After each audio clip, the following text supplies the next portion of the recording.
Hello everyone, welcome back to another video on the Darandomboy channel, my little Durando fans. Today, we're going to be discussing lore questions on Five Nights at Freddy's. I posted this on both Reddit and TikTok, and it came short. I wanted to do like 15 questions in this video, but there wasn't even 10, so I had to think of some questions that I had about the lore and try to answer them. Basically a schizophrenic. But anyway, so let's just go on ahead into the video. Several Noise 2363 asks, why did Springtrap turn into the crap that is Scrap Trap? Or as some people call him, Peanut Head. So, this is a question that a whole lot of people have, and it was kinda already answered, but here's my theory. I personally believe that, yes, this was another Springlock suit, but I personally believe that he also got some bits from the trash and other suits. I think that he got the upper jaw and, like, the upper head from a Freddy suit, because no Bonnie design has that kind of head shape. That, and it would just go very well with the trends of the rest of the scrap animatronics. Besides Lefty, I really hate their design. But anyway, that's just my personal theory. That doesn't explain the corpse, though. Another hated part of this design, and to be honest, I really hate it too. And seriously, that's the best thing you can do? It's very untrue. Alright, just wanted to rhyme there. But anyway, it looks like a fish. It looks like a fish, and I know it's meant to look less human, but this is supposed to be William Afton, the same person as Springtrap. You cannot do a William Afton Springtrap design without the William Afton. One theory, by Bagos, says that he was able to regrow his skin due to agony. Well, it wasn't really that, it was more that his skin got burnt in the fire. But how do you gain lungs? How do you gain ears? How do you gain teeth? How do you gain bones? Because it is confirmed that on Scott's model, it's legit just spaghetti. And no, I don't mean energy. And while yes, this was technically retconned in Dead by Daylight, we're going by Scott's designs here, and I do personally believe that the corpse is just burnt down from the Fazbear's Frights fire. Is Ned Bear Golden Freddy? Which is asked by Aggravating Drag 705 on the Five Nights at Freddy's official Reddit server. Alright, I'm gonna stop being quiet. But also, fun fact about me, I've wanted to do a SpongeBob video for quite a while now. I've just never had the time to do it, or I've never had an idea. But anyway, into the answer of the question. So, to classify as a Golden Freddy, they need to meet three criterias. Golden Freddy in Five Nights at Freddy's 1 was a rare Easter egg, a slightly edited version of normal Freddy, and was slumped down. Five Nights at Freddy's 2, there are technically three, but if we're going by normal Golden Freddy, then there's just one, which is Withered Golden Freddy, which is a rare Easter egg and a slumped down, altered version of Freddy. Very, very subtly altered. And technically, Shadow Freddy's an Easter egg too. And I mean, classified as Golden Freddy, like a classification. It is a rare Easter egg, it's an altercation of another, and it's slumped down. Shadow Bonnie does not answer one of these rules, but he answers two of them. A rare Easter egg, arguably the rarest one in the series, and an altered version of a character. Yeah, that's definitely a Golden Freddy. Then we have Fnaf 3, which gave us nothing. Fnaf 4 has nothing rare. FNAF sister location as Yendo, which fills out all the criteria. FNAF 6 doesn't have anything. But I'm pretty sure what they're talking about here is from Ultimate Custom Night, and what I personally call Nedbear and Golden Freddy there. No, he's not a rare Easter egg. He's not even a slightly altered version of a character, and he's not slumped down or in an alternative stance. No, he is not a Golden Freddy. In fact, I think that the Golden Freddy of FNAF 6, and thus Ultimate Custom Night, is actually Lefty, because they fill out all the criteria. They are technically not mandatory, which makes them rare. That, and they are slightly, very slightly, edited version of a character. That, and they have an alternative stance. And I still hate their design. So, long story short, no. Nedbear is not a Golden Freddy. Bob Billow asks, if the FNAF 1 animatronics were more advanced, then why is UCN Fredbear a color Freddy? In my opinion, it's because Cassidy wants to taunt William by using the model that Henry made himself. But that's just me. Also, fun fact about me, I actually presented one of my videos in class, and I made this girl, but it was like a random girl. She, ran out of the classroom dying. Anyway, back to the question. So, this is something that has been asked ever since Ultimate Custom Night's release. So, for those who don't know, there's a rare Easter egg in Ultimate Custom Night where you can unlock Fredbear, their supposedly canon design, which is just an altered version of Five Nights at Freddy's 1 Freddy. But, if we're going by Secret of the Mimic and the week before, then technically, Fredbear is not a recolor of Freddy. Freddy is a recolor of Fredbear, which I do have an explanation for this. My personal theory is that when Edwin was working on the designs, Fredbear's was already done, which he had helped out on. And when Fazbear requested it, they requested a slightly altered version of Fredbear. Sorry, that took a whole lot of breath out of me. And yeah, brands do this. Chuck E. Cheese does this. That would explain why in the Survival Logbook, the Fredbear plush is just a Freddy plush.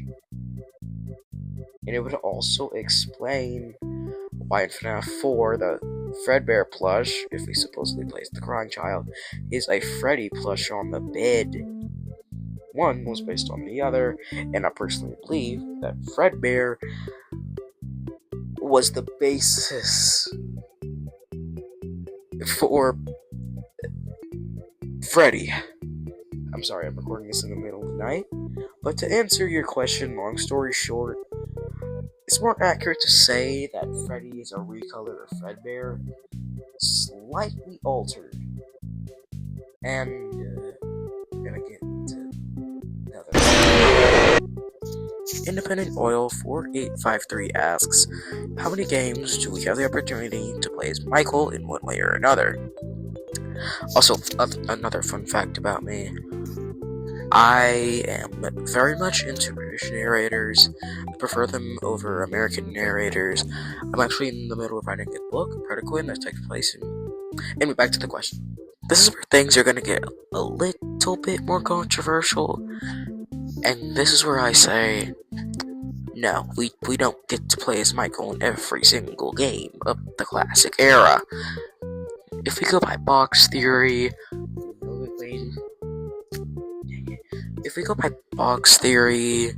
we know that we place him in Sister Location and FFPS.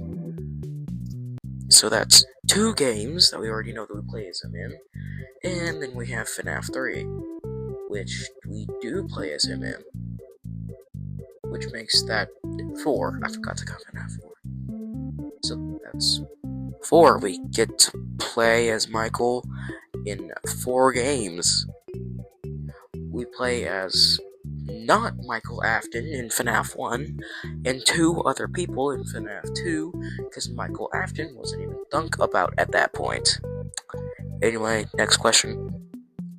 SadStay8466 asks, how did Nightmares and Jacko Chica, if she isn't canon, Nightmare Young, and Nightmare BB appear in UCN? Forgive me, it's been a while since I've... Alright, ignore that. Anyway, fun fact about my book Predaquin, it's actually coming out soon in 2027, so if you want to go on and grab your OG ticket, then go ahead and grab it. But anyway, let's get into the question. So, this is actually a very infamous thing in the community, and especially with Jacko Chica.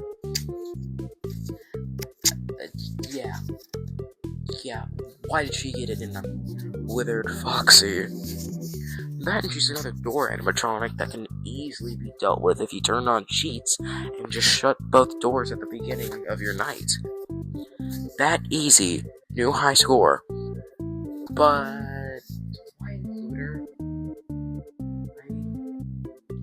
I personally believe that it is because of malfunctioning sound illusion discs.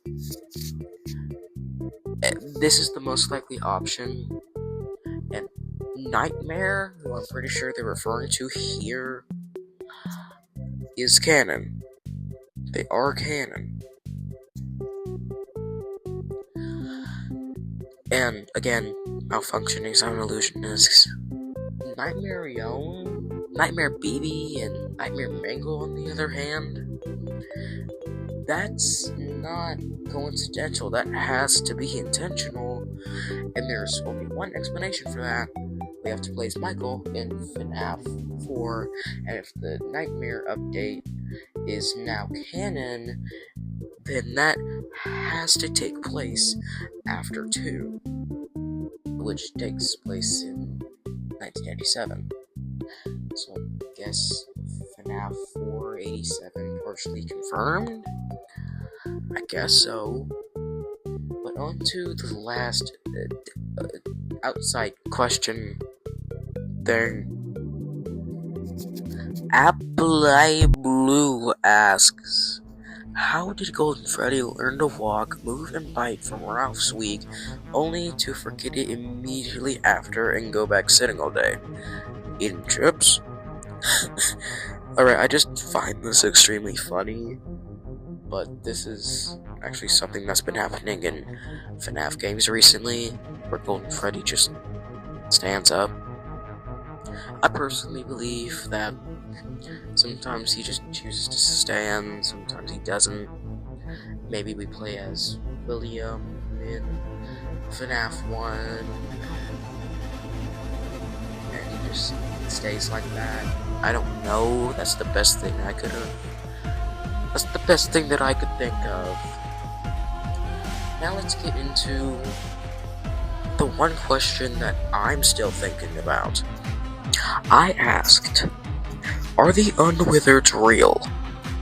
Also, fun fact about me, the Random Boy name actually came from me trying to come up with a name for another social media account that I put down, the Random account, and that's how it came to be. But anyway, so this is a question that I've actually been trying to research for a while, and all signs point towards no. With the recent second movie, which is outright awful, as I said in another video, is awful, but gives us an explanation for the Withereds, the prototypes. Even though they're actually the FNAF 1 animatronics in universe, although they have differing endoskeletons, so there has to be a connection somewhere. In the week before Secret of the Mimic and FNAF 2, The week before, in one of the first pages, says that they restored Freddy to his classic look. People take this as the unwithered being real or unreal, but here's the truth. They're not real, and they never have been real. I know it took me a while to accept this, but they just weren't real. The prototypes in Edwin's basement, everything point towards them not being real. But sometimes it's better that way. Anyway, let's get into the outro. So this was like a quick little video. I legit recorded this within one night. But I'm gonna have to review this footage, so for any school friends watching, thank you for supporting me. And again, thank you all so much. Thank you all. But there is a select group out there that I do not like. Anyway, the Random Boy out. I will see y'all next month. This is me right after recording, and yeah, I mean like right after recording. I don't have much time, but next time on The Random Boy, we go into the top 10 horror antagonists. Stay tuned.